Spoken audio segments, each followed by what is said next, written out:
आज मुंबई में बहुत कुछ हलचल है।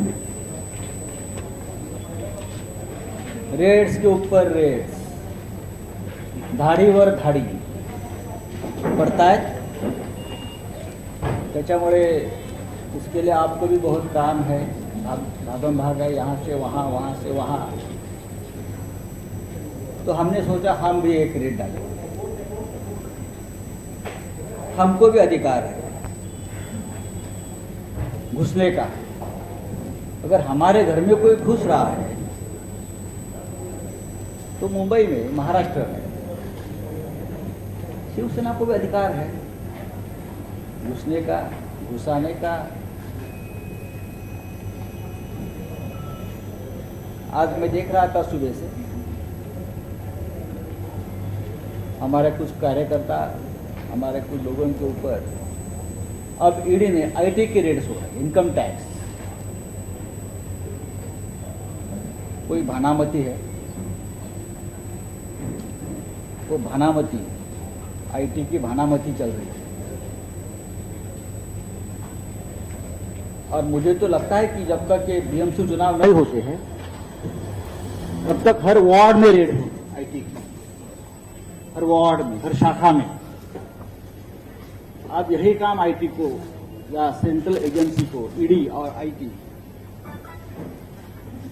यही एक काम उनके हाथ में रहा है कि जहां जहां शिवसेना का कार्य करता है, जहां जहां शिवसेना की शाखा है, जहां जहां शिवसेना के लोग चुनाव लड़ने जा रहे हैं, वहां रेड्स कर। ये तो सवाल है सबके मन में, इस देश में भी, कि सिर्फ और सिर्फ महाराष्ट्र और बंगाल जैसे राज्य में ही सिलेक्टेड लोगों को टारगेट क्यों सेंट्रल एजेंसीज कर रही है? ये सवाल है। ये सवाल इसलिए भी है, क्या इस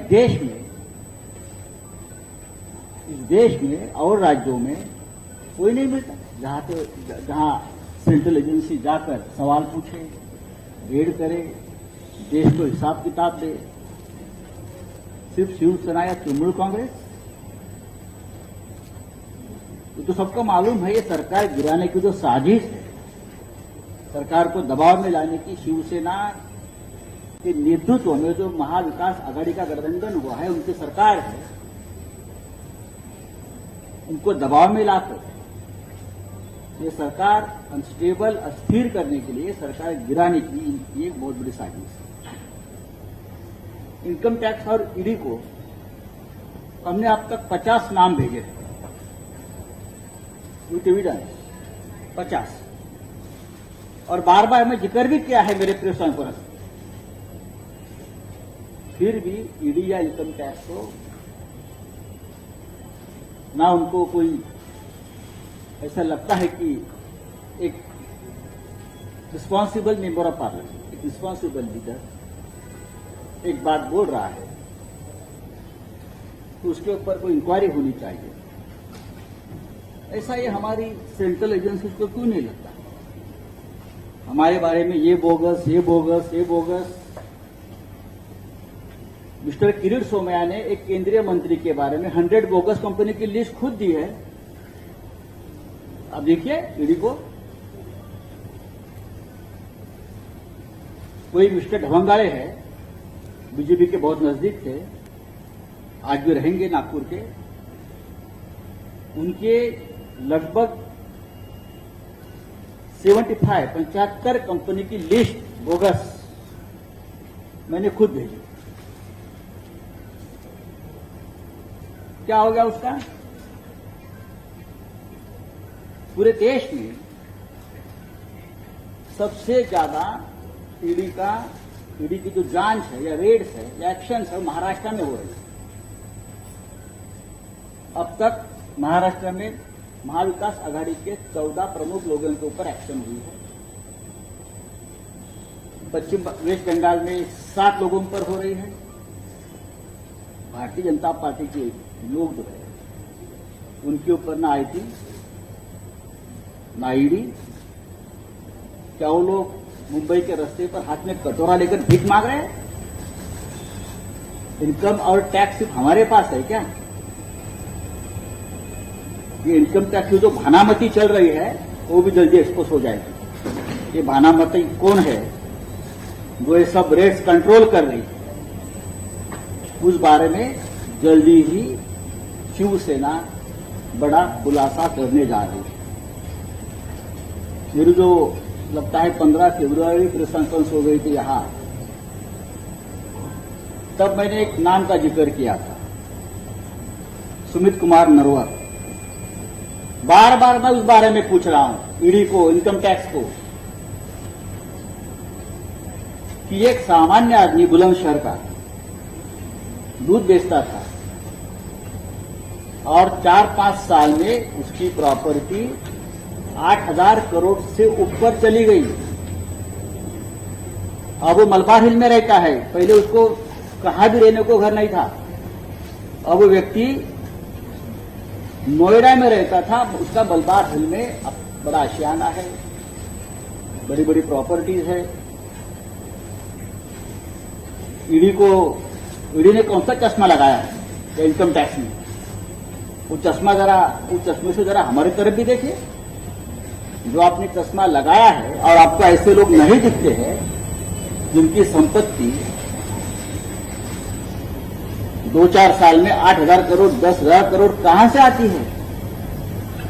मैं देता हूं आपको पूरे प्रूफ, जल्दी ही दे दूंगा। और दिल्ली और महाराष्ट्र के कौन से बीजेपी के नेता का पैसा, कौन किसकी बेनामी प्रॉपर्टी उसके पास है, ये भी मैं जल्दी ही पहले प्रधानमंत्री को जाकर बताऊंगा, बाद में आपके पास दे दूंगा, क्योंकि मैं रिकॉर्ड बनाना चाहता हूं। दिल्ली में कौन सा बड़ा नेता और महाराष्ट्र का कौन सा बीजेपी का बड़ा नेता जिसकी पूरी लेन देन उसके साथ है, पैसा किसका है? एक ट्राइडेंट ग्रुप कौन सा है मुंबई में, जिसको 5 साल पहले सबसे ज्यादा यहां सरकार की तरफ से कॉन्ट्रैक्ट और काम मिलते थे? मेरे पास पूरा है हिसाब किताब। मैं आपको बताना चाहता हूं, ये भानामती और ईडी सबको, ईडी और आईटी हम सबको बताएंगे। उसके बाद चाहे आप हमारे ऊपर रेड भी कर सकते हो, हमको अरेस्ट भी कर सकते हो, आप कर लीजिए। अब एक इंपॉर्टेंट बात, मैंने 15 फरवरी के मेरे प्रेस कॉन्फ्रेंस में शिवसेना भवन में ईडी के वसूली एजेंट्स के बारे में बताया। 4 पांचवा किरीट सोमया दिवस, गेस्ट आर्टिस्ट है वो, लेकिन बहुत इंपॉर्टेंट है। और ईडी के अधिकारी, बड़े अधिकारी, अब उसमें से कुछ अधिकारी तो भारतीय जनता पार्टी का टिकट लेकर चुनाव लड़ रहे हैं। और मैंने सुना कि इस अधिकारी ने, जो ईडी का अधिकारी था, उसने यूपी के 50 उम्मीदवारों का खर्चा भी किया है, ये मैं सुन रहा हूं। वो आप बीजेपी का उम्मीदवार बनकर चुनाव वहां लड़ रहे हैं। ये एक नेक्सस है। उसका मतलब ये है ईडी भारतीय जनता पार्टी की एटीएम मशीन बन गई। मैं बहुत ही जिम्मेदारी से मेरा बयान है, responsible citizen of nation. ED और ईडी के कुछ अधिकारी भारतीय जनता पार्टी के एटीएम मशीन बन गए। उनके एक्सटॉर्शन के बारे में मैंने एक पूरा काला चिट्ठा प्रधानमंत्री जी को खुद पीएम कार्यालय में मैंने लिख कर दिया है। मैंने प्रधानमंत्री जी को 28 फरवरी 13 पन्ने का लेटर मैंने लिखा, जिसमें मैंने ये बता दिया है प्रधानमंत्री जी को कि आपके स्वच्छ भारत अभियान जो है, कि कचरा साफ करना नहीं है स्वच्छ भारत अभियान में, उसमें भ्रष्टाचार का कचरा भी हमको साफ करना है। इसलिए देश आपकी जय जयकार भी कर रहा है। ब्लैक मनी व्हाइट मनी, नोटबंदी, सब कुछ उसमें आता है। मैंने लेकर लिखा है कि जिस ईडी को आपने लगाया है सबके खिलाफ हमारा जो आपके राजनीतिक विरोधी है उनके खिलाफ ये ईडी क्या कर रही है असल में? मुझे पूरी वन पार्ट मैंने जो लेकर लिखा है वो एक पार्ट है, ऐसे में 10 पार्ट उनको देने वाला, किस्तों पे दूंगा। पिछले कुछ वर्षों से ईडी के कुछ अफसर और एजेंट्स, उनका एक नेटवर्क बिल्डर्स, डेवलपर्स और कारपोरेट्स कंपनी को डराने का काम कर रहे हैं। और ईडी का एजेंट्स का एक नेटवर्क जो है वो एक्सट्रॉशन में लगा हुआ है, करोड़ों की वसूली कर रहा है। उसकी विस्तृत जानकारी मैंने प्रधानमंत्री को दी और मैं डॉक्यूमेंट्स के साथ बोल रहा हूं। आपको डॉक्यूमेंट्स शायद डिस्ट्रीब्यूट सर्कुलर अभी किए हैं। ईडी का ऑफिसर का जो एक्सट्रैक्शन रैकेट है उसमें का जो की फैक्टर है उसका नाम है मिस्टर जितेंद्र चंद्रलाल नवलानी। और आपके जानकारी के लिए मैं उसका पैन नंबर और उसकी 7 अलग अलग कंपनियां भी मैंने आपको दे दी। इस 7 कंपनियों ने 100 करोड़ से भी आसपास 100 से ज्यादा बिल्डर डेवलपर से वसूली किए हैं, एक्सट्रॉशन किया है, जिसमें कैश भी है और चेक पेमेंट भी है, डिजिटल ट्रांसफर है उसमें।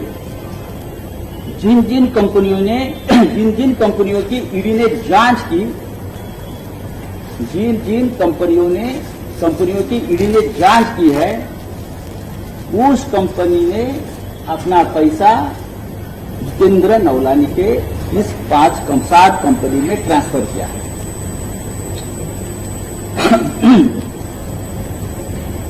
और यही ईडी जो है, ये जो नवलानी है, ये ईडी के सीनियर अफसर, डायरेक्टर्स, ज्वाइंट डायरेक्टर्स, उनके लिए काम करता है। मैं कुछ उदाहरण आपको देता हूं, बाकी सब तो लेटर में है, आप देख सकते हैं। ये मेरा पहला लेटर है और जा रहा है। 2017 में ईडी ने दीवान हाउसिंग फाइनेंस कॉर्पोरेशन लिमिटेड की जांच शुरू की। अचानक जितेंद्र चंद्रलाल नवलानी और उसकी 7 कंपनियों के खातों में दीवान हाउसिंग फाइनेंस और उसकी जुड़ी कंपनी की ओर से 25 करोड़ रुपए ट्रांसफर हो गए। उसके बाद 31 मार्च 2020 तक एसआर वाधवान और उनके फैमिली की ओर से जितेंद्र नवलानी की कंपनियों के खाते में और 15 करोड़ ट्रांसफर हो। नंबर 2, इसी तरह अविनाश भोसले और उनके मामलों की ईडी ने जांच शुरू कर दी। तुरंत अविनाश भोसले एंड ग्रुप से 10 करोड़ रुपए जितेंद्र नवलानी और उसके 7 कंपनियों में ट्रांसफर हो। यूनाइटेड फास्फोरस के मामले में भी यही हुआ है। जैसे ही ईडी की जांच शुरू हो गई, जितेंद्र नवलानी की 7 कंपनियों में 16 करोड़ रुपए ट्रांसफर हुए। गेलॉर्ड कंपनी लिमिटेड यही हुआ। इस कंपनी के खिलाफ ईडी की जांच शुरू होते ही 10 करोड़ रुपया नवलानी की कंपनी सिक्योरिटी में अनसिक्योर्ड लोन के रूप में रिफ्लेक्ट होगा। बहुत ही गंभीर बात है। ईडी की जांच शुरू हो गई मॉन्शर fire protection system private limited की कंपनी की। तुरंत 15 करोड़ रुपया नवलानी की इसी कंपनी में ट्रांसफर हो गया। इसी तरह मेरका केमिकल्स की जांच शुरू हो गई ईडी की यहां, और बाद में नवलानी के खाते में 10 करोड़ और फिर एजीएल के कंपनी से 15 करोड़ अनसिक्योर्ड लोन के रूप में नौलानी के खाते में ट्रांसफर किया। मैंने प्रधानमंत्री जी को बताया ये लिस्ट एंडलेस है और सिर्फ नौलानी की कंपनी में नहीं ट्रांसफर हुआ है, और भी बहुत ऐसे लोग हैं जहां ईडी का पैसा कैश एंड चेक के मामले में और भी उनके एजेंट्स के खाते में ट्रांसफर हुए हैं, कैश में ट्रांसफर हुए, कैश भी दिया है, कैश का फिगर मेरे पास है। ईडी के कौन से अधिकारी का पैसा उसमें है, कहां लिया है, कहां लेन देन हुई है, कितने के लेन देन हुए, पैसा कहां लीक हुआ है, मैं धीरे धीरे आपको बताते जाऊंगा। कौन है जितेंद्र नवलानी, कहां है ये, किसका आदमी है ये, किरीट सोमैया का उनका क्या संबंध है, ईडी के सबसे बड़े अधिकारी मुंबई दिल्ली इंचार्ज उनका क्या संबंध है, पैसा क्यों ट्रांसफर हो रहा है इसके अकाउंट में। जवान हाउसिंग, राणा कपूर, ओंका बिल्डर, सीडीआई जैसी कंपनी जो पब्लिक सेक्टर बैंकों का लोन तक नहीं चुका पा रही है, वो जितेंद्र नवलानी को और उसके कंपनी को करोड़ों करोड़ों रुपया क्यों दे रहे हैं। कंसल्टेंसी फी है ये, कौन सी कंसल्टेंसी चल रही है भाई, हाँ? कोई ऑफिस नहीं है, कोई स्टाफ नहीं है, कौन सी कंसल्टेंसी चल रही है। देखिए ये सब पैसा मुंबई में और दिल्ली में बैठे हुए ईडी ऑफिसर के लिए जमा हुआ, उससे बाहर की देशों में प्रॉपर्टी खरीदी जा रही है देना नहीं। और आप हमारे लोगों के 1 लाख 2 लाख 3 लाख का ट्रांजैक्शन देख रहे हो, आपका ट्रांजैक्शन कौन देखेगा। इस रैकेट में कुछ मुंबई और महाराष्ट्र के प्रमुख बीजेपी के पॉलिटिकल लीडर भी जुड़े हैं, और मैं हवा में बात नहीं कर रहा हूं, आपके पास कागज में नहीं दिए, आपने देखा होगा। ये बहुत ही गंभीर मामला है, देश का सबसे बड़ा करप्शन का ये रैकेट है, मुंबई में बैठकर चल रहा है, दिल्ली में बैठकर चल रहा है। महाविकास आघाड़ी के लोगों को भी जो प्रताड़ित करने का काम है, ये इसी रैकेट का एक काम है। आज मैंने जो आपको बात बताई है ये सिर्फ 10% है, लेकिन उस बारे में जो मैंने बताई है उस बारे में एक विजिलेंस रिपोर्ट भी आया है सेंट्रल एजेंसी का, जो मैंने बताया है ना आपको इंफॉर्मेशन जानकारी, वो भी प्रधानमंत्री के संज्ञान में है। ईडी क्या कर रही है। आज दोपहर को हमने जिस बात का मैंने जिक्र किया, Jitendra Navlani and racket with ED, उस बारे में मुंबई पुलिस में एक एफआईआर दर्ज कर करप्शन, आम्ही हा गुन्हा, ही तक्रार आज मुंबई के पुलिस आयुक्त, मुंबई के पुलिस कमिश्नर के पास इस करप्शन, भ्रष्टाचार, एक्सटॉर्शन, खंडनी, हमने 4 ईडी अफसर्स के खिलाफ जितेंद्र नवलानी की पूरी जानकारी के साथ हमने दिया है। आप देख सकते हो, आपको इसका भी सर्कुलेशन हो जाएगा। और मुंबई पुलिस ये एक्सटॉर्शन रैकेट की, क्रिमिनल सिंडिकेट की जांच आज से शुरू कर रही है। Mumbai police, I repeat, Mumbai police सक्षम है इस क्रिमिनल सिंडिकेट, इस नेक्सस, एक्सटॉर्शन, खंडनी हमारे भाषा में, मुंबई पुलिस उसकी जांच आज से शुरू कर रही है। And mark my words, ED के कुछ अफसर जेल में जा सकते हैं। ये चोरी, ये लफंगेगिरी, ये डकैती, ये एक्सटॉर्शन मुंबई में जो चल रहा है, करोड़ों करोड़ों रुपया कहां जा रहा है। क्या पीएम केयर फंड में जा रहा है, क्या नहीं आपके घर में जा रहा है, विदेश में जा रहा है, विदेश में जा रहा है। और ये भी रैकेट में दे दूंगा आपको, उसमें कौन शामिल है और बीजेपी के कौन से नेता शामिल है उसमें। ये वसूली एजेंट में बीजेपी के भी नेता शामिल है, पूरा उसमें आपको जानकारी दे दी। आज हमने उस बारे में ऑफिशियल कंप्लेंट्स लॉन्च की, आप देख सकते हैं। और ये हवा की बात नहीं है, कागज है। कुछ लोग कागज मांगते हैं ना, कागज के ऊपर बहुत विश्वास है। हमने हजारों पन्ने कागज ये ईडी में, लेकिन कोई अब तक उस कागज पर कार्रवाई नहीं की है। तो अब हमारी जो एजेंसी है उसके पास कागज गए महाराष्ट्र, और महाराष्ट्र मुंबई की पुलिस पूरे विश्व में बेस्ट पुलिस है। दूसरी बात है, ये किरीट सोमैया जी है, महान महात्मा, सबके भ्रष्टाचार के मामले निकालते हैं, कागज फड़फड़ाते हैं। करने दो, उनकी हॉबी है, सरकार को पूछ लो। मैंने उनके बारे में भी सवाल पूछा था कि आप बार बार पीएमसी बैंक घोटाला, राकेश वाधवान, एचडीआईएल, पत्राचार के भ्रष्टाचार के मामले में बोलते हो, अच्छी बात है, कोई भी हो भ्रष्टाचार के बारे में बात करनी चाहिए। लेकिन मैंने उस वक्त सवाल पूछा था 15 फरवरी को कि पीएमसी बैंक घोटाले का जो मुख्य कॉन्स्पिरेटर है एचडीआई के को फाउंडर मिस्टर राकेश वाधवान के साथ आपके बिजनेस रिलेशन क्या है?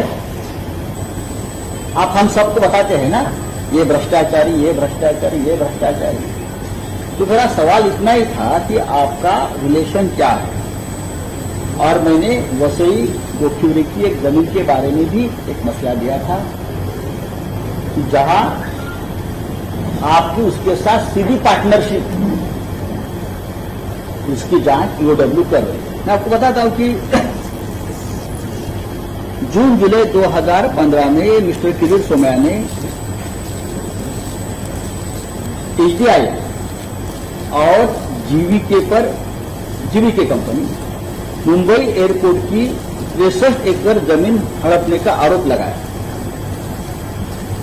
और लगातार एमएमआरडीए में लगातार कंप्लेंट्स फाइल, लगातार। उनकी जो आदत है कि सीरियल कंप्लेनेंट, सीरियल किलर होता है, सीरियल रेपिस्ट होता है, उस तरह से यह आदमी सीरियल कंप्लेनेंट है।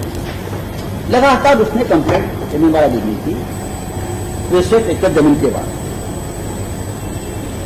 और अक्टूबर 2015 में यही सोमैया ने फिर से एमएमआरडीए को लेटर लिखकर आरोप लगाया कि एचडीआईएल को 1 crore square feet commercial land gift की गई है, जिसकी मार्केट वैल्यू 5000 करोड़ है। इसलिए घोटाले का स्पेशल इन्वेस्टिगेशन होना चाहिए और ये दोनों कंपनी को ब्लैकलिस्ट करना चाहिए। ये किरीट सोमैया की मांग है। लेकर मेरे पास आपको सर्कुलेट किया।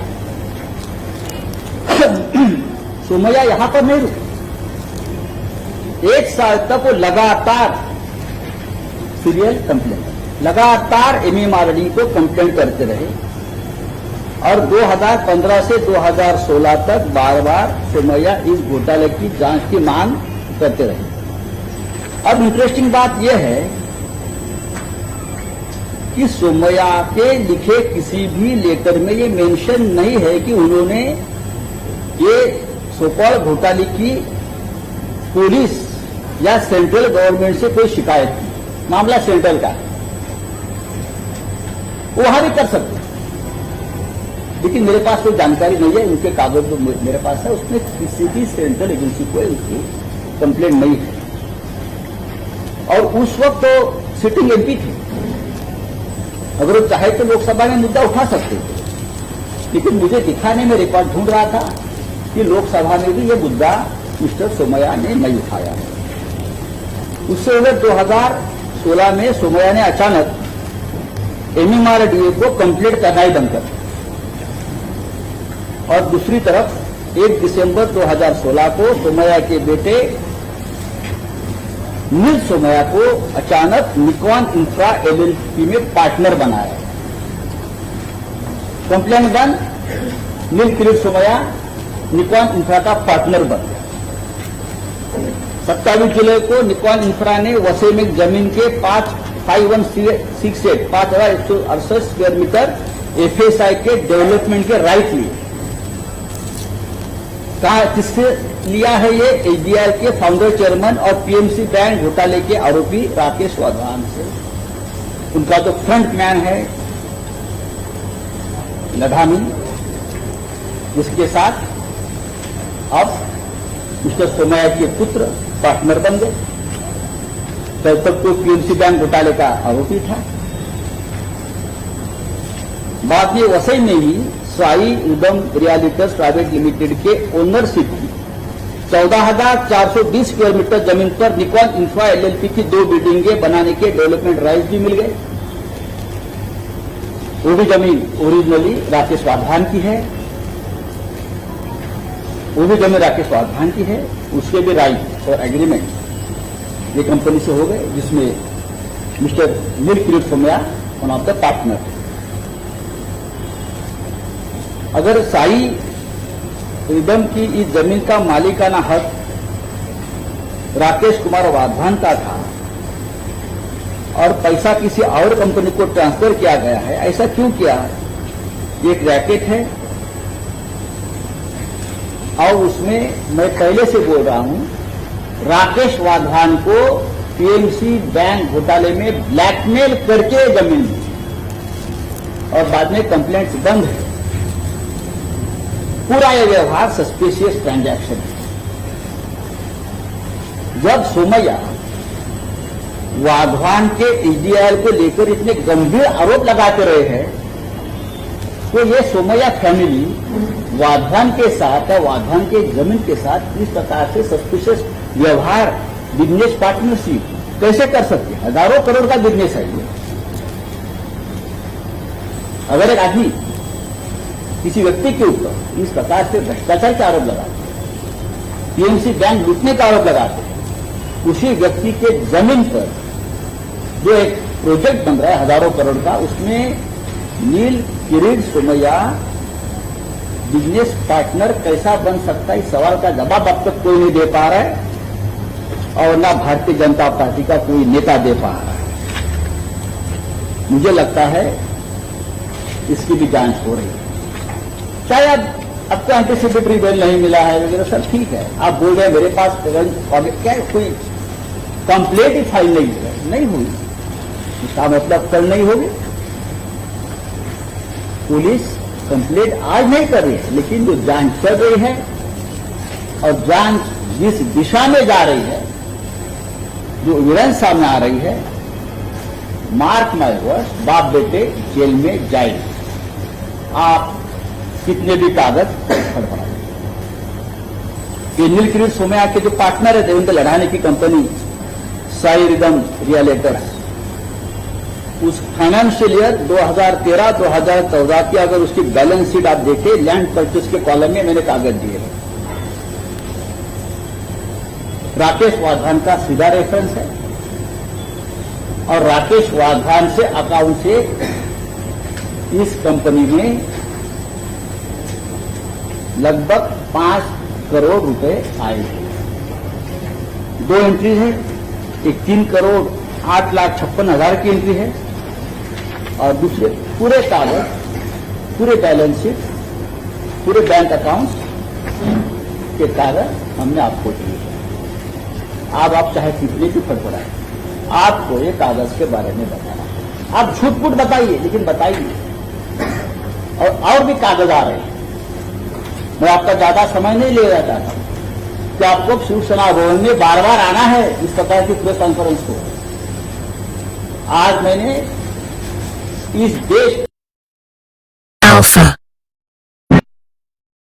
का सबसे बड़ा ईडी का घोटाला आपके सामने हुआ है। एक छोटा सा पन्ना है जो हमारे पास जानकारी है, और भी आ रहे हैं।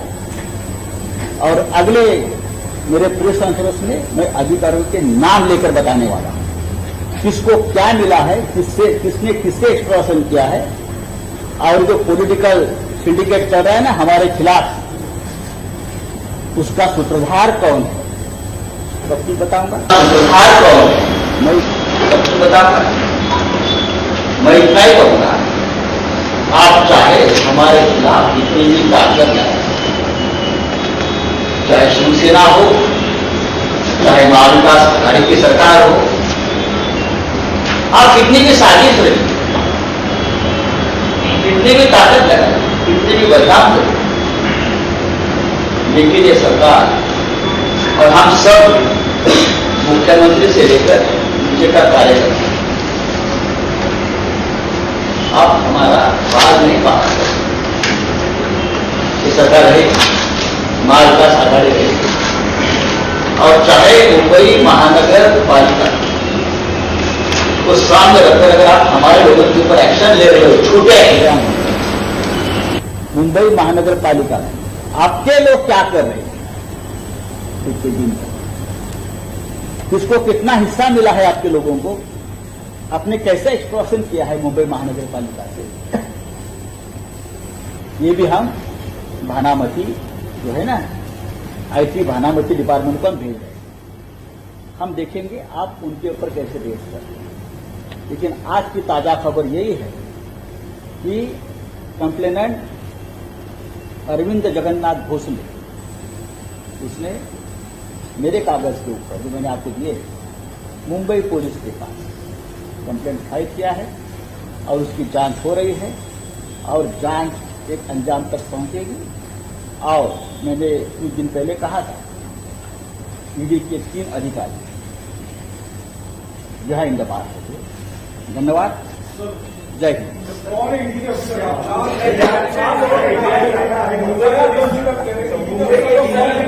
आप कागज पढ़ लीजिए, आपको पता चलेगा।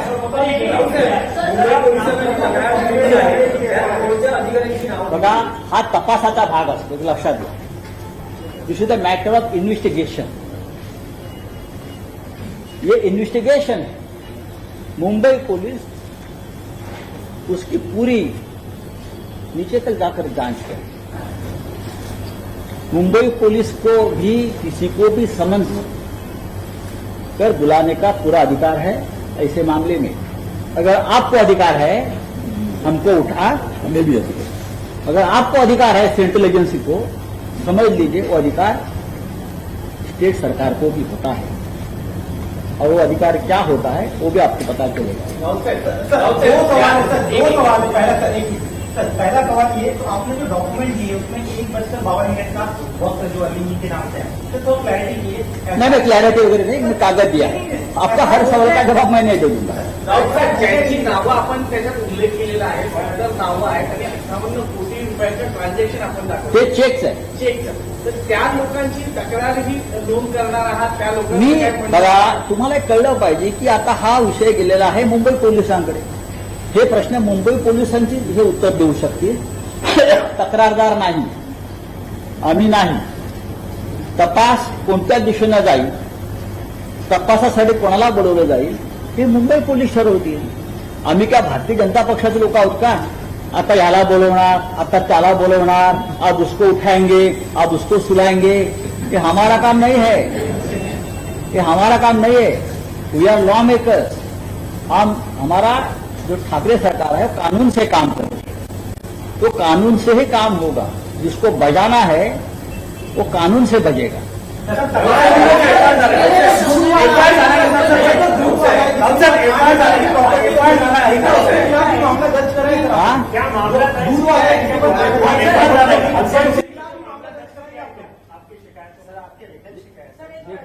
देखिए बात ऐसी है भाई, मैं प्रधानमंत्री को एक शिकायत की है। आप मुंबई पुलिस के पास आज दोपहर को ऑफिसर हमारी कंप्लेंट हो गई है। अब मेरी जानकारी है कि जांच की शुरुआत हो रही है। Thank you very much. चलिए।